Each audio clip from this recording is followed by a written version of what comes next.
Ya bersaing lah, tiap pertandingan kita akan bikin perlawanan kepada siapapun yang kita hadapi. Mulai tanggal 10 lawan Madura kita akan bikin perlawanan. Ya, dia kan peringkat atas dulu kalau nggak salah runner up ya. Awal ya kita meskipun kita away ke salah satu asisten pelatih kita tuh dulu di klub namanya. Sudah komunikasi dari awal tuh. Dengan kedua anak gitu. Ya. Jadi kita manfaatkan segala cara lah. Yang penting cara-cara yang positif dan baik.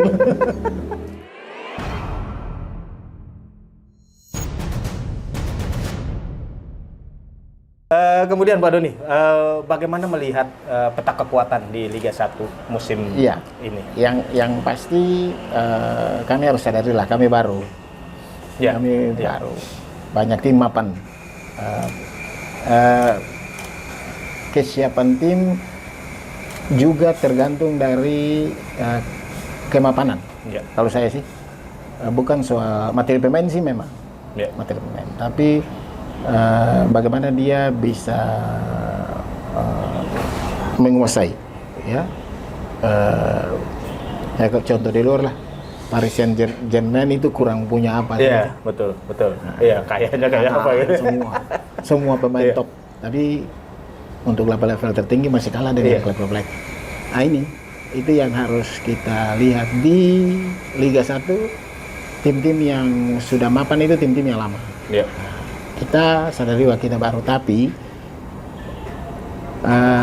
tidak berarti baru itu lalu kita mengalah. Itu penting juga. Itu kita ya bersaing lah, tiap pertandingan kita akan bikin perlawanan kepada siapapun yang kita hadapi. Mulai tanggal 10 lawan Madura kita akan bikin perlawanan. Ya, dia kan peringkat atas dulu kalau nggak salah runner up ya. Awal ya kita meskipun kita away ke dengan cara-cara yang sportif ya kita hadapi. Bola Supporter, nih pertanyaan ini pernah ditanyain ke Pak Doni, tapi dulu Pak Doni nggak mau jawab, siapa tahu sekarang bisa jawab. Kalau menurut Pak Doni nih, Malut United kan nggak mungkin lah didesain dengan skuadnya sekarang ya, didesain untuk hanya bertahan di Liga 1. Nah kira-kira dengan kekuatan sekarang gitu ya, materi tim yang dipunyai oleh Malut United sekarang, ini kalau Pak Doni menilai akan ada di posisi berapa gitu Malut United? Kalau ditanya target nggak mau Bola Supporter, jadi kita tanyanya begini. Sebenarnya bukan tidak menjawab target, tapi target dari manajemen tidak ada. Karena memang target dari manajemen itu turunan dari target dari owner. Betul-betul dia tidak membebani kita dengan target harus di mana. Target ada di pundak pemain. Jadi target bukan tidak ada. Target itu di manajemen sendiri, no. Target itu di pundak pemain. Tradisi di kita, saya baru bilang tuh menang 3 poin, menang bonus. Menang 3 poin, menang bonus. Sebanyak kalian menang, sebanyak itu bonus kalian. Jadi itu menjadi inline dengan target tuh. Iya, itu sudah tuh. Jadi memenangkan setiap pertandingan, bagian dari reward ke bonus, bagian dari peringkat juga yang 3 poin itu. Jadi jangan salah dipahami bahwa target dibebankan kepada pemain dan pelatih saja. Mereka bagaimana menghadapi setiap pertandingan itu menang, otomatis. Itu sudah bisa dibayangkan targetnya bagaimana tuh kalau memenangkan setiap pertandingan. Tapi dari owner dan manajemen tidak. Begitu. Bola Supporter, Malut United ini di bursa transfer sebelum Liga 1 ini mencuri perhatian, bahkan bikin heboh ya ketika mendatangkan si kembar Yance dan Yakob Sayuri. Ini tidak main-main, pemain timnas bergabung ke klub promosi gitu ya. Ini kalau ekspektasi Malut United sendiri terhadap Yakob dan Yance gimana nih? Doni. Ini bukan saja menjadi incaran Malut United. Jadi Yakob dengan Yance itu incaran banyak klub papan atas semua, mengincar kedua anak ini karena selain pemain timnas, skill mereka di atas rata-rata untuk pemain lokal. Tapi mengapa bisa bergabung dengan kami? Bukan soal nilai. Jadi dengan Yance ini jangan salah terus. Yakob sama Yance bukan soal nilai kita lebih tinggi dari yang lain, no. Tapi kembali. Jadi kita korek dari hal-hal yang lain yang membuat mereka tertarik. Ya, seorang pemain nyaman bermain itu kalau orang-orang lingkungan dekat dia juga nyaman. Ya. Gitu Betul, kan, betul, istri, betul. Iya, iya. keluarga, ya, Iya. anak-anaknya nyaman. Dia lebih memilih meskipun nilai itu di bawah tawaran nilai tinggi, tapi orang-orang dekat dia itu nyaman. Kita pakai cara itu menyamankan orang tua, istri, dan lain-lain itu sehingga dia tetap. Jadi tidak otomatis kita dapat sayur bersaudara karena kita nilai lebih tinggi dari yang lain. Nanti dicek lah. Yang lain malah lebih tinggi. Tapi apakah dia nyaman? Itu. Dia memilih bergabung dengan kita karena nyaman dan karena mungkin ada cerita dari teman-teman yang lain. Satu soal kita bisa menyiapkan masa depan. Itu non teknis tuh. Nah, istrinya misalnya kerja di tempat lain. Kan nyaman nih. Iya, betul. Istri di A, Yance dan Yakub main di B. Iya. Kan sama-sama Tetap aja nggak enak gitu ya rasanya ya. Nggak total. Kita lihat itu. Saya kebetulan yang nego-nego dengan owner ke mereka kita lihat dan mereka mau bergabung dengan. Sebenarnya itu trik saja. Bagaimana kita peka terhadap nyamannya seorang itu bermain di klub. Kembali kayak itu nilai tinggi. Tapi kalau tidak nyaman, ngapain dia mau bergabung? Tapi nilai yang biasa-biasa tapi nyaman. Nyaman ini menyangkut orang-orang yang yang ada orang tua, istri, keluarga. Itu mungkin nanti diterjemahkan. Saya tidak bisa detail apa yang kita lakukan terhadap keluarganya itu detail. Menyamankan saja keluarganya. Prosesnya itu cepat nggak, Pak Doni? Cepat ya? Cepat. Tadi kan Pak Doni sempat bilang ada persaingan dari klub lain. Iya. Berarti mungkin ya klub lain nawarin, tapi Yakub Yance begitu tahu Malut United nawarinnya kayak gini, mudah, yang lain nggak gitu ya? Kebetulan ada official kita tuh satu klub dulu dengan dia di klub lama. Iya. Salah satu asisten pelatih kita tuh dulu di klub lama dia. Sudah komunikasi dari awal tuh, dengan kedua anak gitu. Ya. Jadi kita manfaatkan segala cara lah. Yang penting cara-cara yang positif dan baik.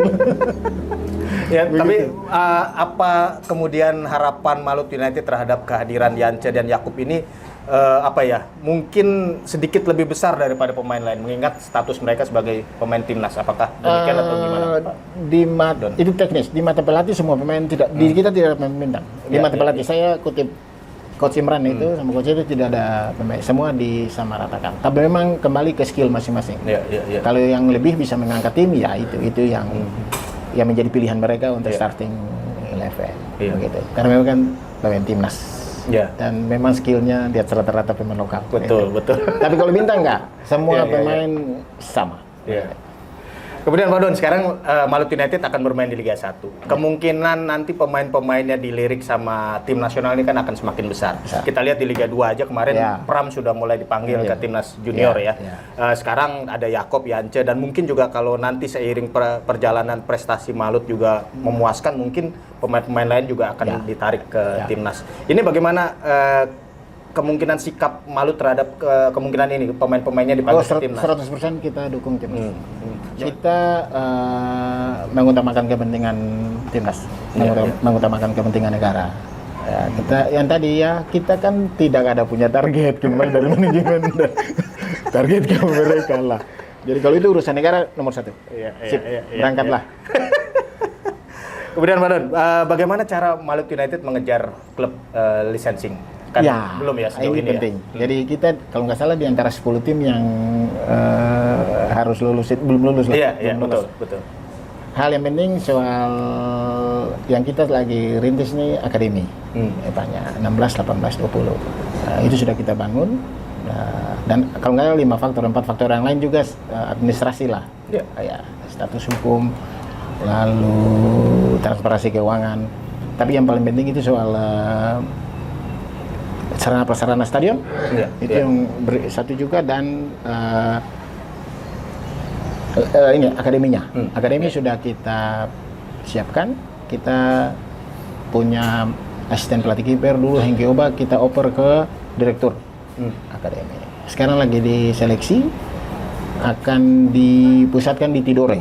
Tidore, ya. Ya, di sana Tapi ada niat dari owner juga, ini mungkin isu baru bahwa anak-anak usia untuk menopang tim ini kan anak-anak usia 12 sampai 14 tahun juga turun di seleksi, tapi kita mau titip di luar.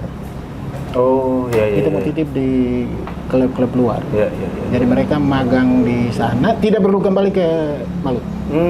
Kecuali dipanggil negara, makanya saya bilang tadi kita nomor satu kan. Jadi dari owner itu punya rencana, kita seleksi dari Maluku dan Maluku Utara, itu yang sekarang lagi jalan, umurnya 12 sampai 14 untuk magang di luar. Nanti kita lihat klub mana, di luar itu klub apa yang punya program latihan yang bagus. Ke Asia atau bisa ke Eropa? Ke Eropa. Ke Eropa. Ya, rencana ke Eropa. Tapi didahulukan kepentingan negara. Jadi tidak harus mereka pulang. Mereka akan kalau mereka bagus dan lolos, mereka bermain di luar. Iya. Kalau negara sama klub mereka itu ya, tempat mereka magang itu ya. Kalau negara perlu pulang main untuk timnas sekian sampai timnas senior. Oh, iya. Jadi itu. Menarik. Stadion kalau terkait itu klub licensing kita lagi renovasi. Iya. Yang tadi saya sempat bilang di awal bahwa dari sisi fisiknya itu kita bisa kejar-kejaran, menambah jumlah tenaga kerja, jam kerja dan lain. Tapi rumput itu menurut konsultan itu 3 bulan. 3 bulan. Ya. Ini yang Gelora Kiraha ya? Kiraha, tetap di on schedule-nya juga. Setelah fokus di Gelora Kiraha selesai, kita siapkan Gelora Maluku United Arena. Iya. Terima kasih sudah menonton. Silakan subscribe, like, dan jangan lupa komen di bawah ya Bola Spotter.